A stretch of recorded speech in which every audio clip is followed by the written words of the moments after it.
So what Mhm. does profit in a recession look like? That's a great question. What does profit in a recession look like? I would say you should look at profit in a recession, like a return on whatever you're investing. Now, those margins may be different.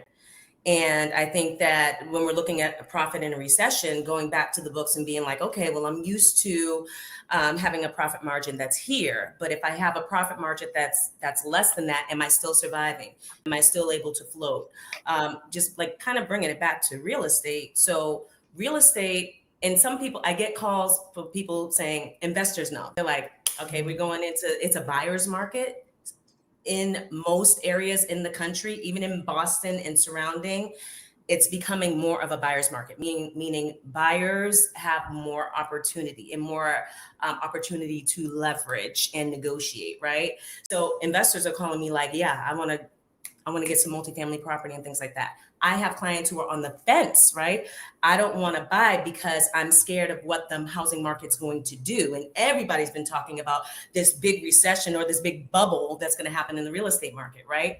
The fact of the matter is, the last three recessions that we've had, COVID, people thought that was going to be the bubble. Real estate values skyrocketed in COVID, skyrocketed. Okay. 2008, that was a recession where values did plummet. Depending on the market you were in, it plummeted at different percentages. Some parts of the country, only 5 to 10%, some parts up to about 30%. But that was a housing driven recession. And then the one before that was the dot-com one. What was that? That was 2001. And property values stayed the same or went up a little bit. But after all of these recessions, what has happened? Real estate has rebounded and then skyrocketed in value.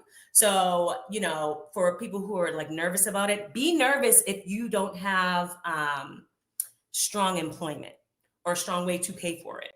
But generally, historically, that property is going to maintain its value. So that can be one of the strategies that people really put in place. Like, okay, I don't have a property now. Should I be looking at getting into the real estate market? Because the fact of the matter is, after this recession, if we're in a recession, after the recession, real estate values are probably going to go up.